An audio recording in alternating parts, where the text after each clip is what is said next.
ترکی میں بحریہ کے کسی اڈے میں جو ساحل سمندر سے بالکل متصل تھا، رقص و سرور کی ایک مجلس منعقد ہوئی جس کی شرکاء 3000 کے لگ بھگ تھے۔ وہاں ناچنے اور گانے والیوں کی ایک بہت بڑی تعداد نے شرکت کی اور شراب و کباب کی خوب محفل جمی۔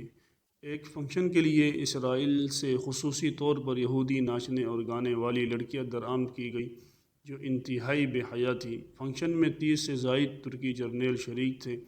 بتایا جاتا ہے کہ اس وقت جب کہ انتہائی بے حیائی اور فحش مناظر پر مبنی مجلس جاری تھی کہ ایک ترکی جرنل نے ایک کیپٹن کے ذریعے قرآن کریم کا ایک نسخہ منگوایا اور اس سے پڑھنے کو کہا۔ جب اس نے پڑھا تو اس سے اس کی تفسیر پوچھی تو اس نے لا علمی کا اظہار کیا۔ اس کے بعد مذکورہ جرنل نے قرآن کریم کے نسخے کو لیا اور پھاڑ کر ناچتے ہوئے یہودی اور ترکی لڑکیوں کے پاؤں کے نیچے ڈال دیا۔ ساتھ یہ بھی کہا کہ اس قرآن کو نازل کرنے والا کہاں ہے، حالانکہ اس میں یہ بھی ہے کہ ہم نے اس قرآن کو نازل کیا اور ہم اس کی حفاظت کرنے والے ہیں۔ اس قرآن کو اتارنے والا کہاں ہے جو اس کی حفاظت اور اس کا دفاع کرے گا۔ اس دوران اس قرآن کریم کو لانے والے کیپٹن پر انتہائی خوف طاری ہو گیا۔ اچانک وہ تیزی سے بحری اڈے سے باہر آ گیا۔ شاید اس کی وجہ یہ ہو کہ یہ شخص اس بحری اڈے پر آنے والے عذاب کے ابتدائی لمحات کا چشمدید گواہ بن سکے۔ اس کے بعد انتہائی عبرت آموز واقعات اور مناظر پیش آئے۔ بتایا جاتا ہے کہ اچانک ایک خوفناک روشنی نظر آئی جس نے دیکھتے ہی دیکھتے اس پورے علاقے کو اپنے لپیٹ میں لے لیا۔ اس کے بعد سمندر پھٹ پڑا اور اس میں سے آگ کے شعلے بلند ہونے لگے۔ ساتھ ہی لوگوں کی پھٹنے کی خوفناک آوازیں بھی آنے لگیں۔ اس کے بعد اللہ تعالیٰ نے اس پورے بحری اڈے کو اٹھا کر سمندر کے بیچ سے اٹھنے والی خوفناک لہروں کے درمیان پھینک دیا۔ اس کے بعد دوسرے علاقوں کو بھی زلزلے نے اپنے لپیٹ میں لے لیا۔ عجیب بات یہ ہے کہ مذکورہ پروگرام میں شریک ترکی، امریکی اور اسرائیلی فوجیوں اور ناچنے گانے والیوں کی لاشوں کا کچھ پتہ نہ چل سکا کہ وہ کہاں گئی۔ تمام تر وسائل ہونے کے باوجود اب تک وہ لاشیں سمندر سے باہر نہ آ سکیں۔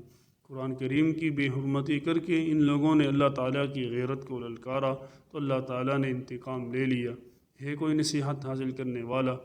اس واقعے میں اگرچہ تعالیٰ نے نہ صرف کل انسانیت کو بلکہ تمام مسلمانوں کو نہایت عبرت آموز سبق دینے کے لیے اپنے زبردست غصے کا اظہار کیا ہے، جس سے پہلی بات ثابت ہوئی کہ قرآن پاک واقعی اللہ کی ہے اور اللہ ہی کی آسمانی کتاب ہے، کیونکہ اگر یہ اللہ کی چیز اور اس کی آسمانی کتاب نہ ہوتی تو اللہ کو شاید غصہ بھی نہ آتا۔ کیا کسی مصنف یا مؤلف کی کتاب کی بے حرمتی و بے ادبی کرنے پر اللہ تعالیٰ کو غصہ آیا ہے؟ ظاہر ہے انسانی عقل و شعور کے اعتبار سے غصہ اسی کو آتا ہے جس کی چیز ہے۔ یہ بات نہیں کہ چیز کسی کی خراب و برباد ہو مگر اس پر غصہ کسی اور کا آئے۔ دوسری بات یہ ہے کہ کسی چیز کی جس درجہ شہرت والی چیز کی بے حرمتی و بے ادبی ہوگی اتنے ہی درجہ و شدت کا اس کو غصہ بھی آئے گا۔ یہاں پر محفل رقص و سرور میں قرآن پاک کی جس کا اس محفل سے کوئی رابطہ، کوئی واسطہ یا تعلق بھی نہ تھا، جس درجہ سنگین گستاخی اور بے ادبی کا مظاہرہ کیا گیا تھا، اسی درجے پر اللہ کے شدید و سنگین غصے نے وہ کام دکھایا کہ ہزاروں رقصاؤں اور عیاشی کرنے والے انسانوں کی نعشوں کا نام و نشان بھی نہ رہا۔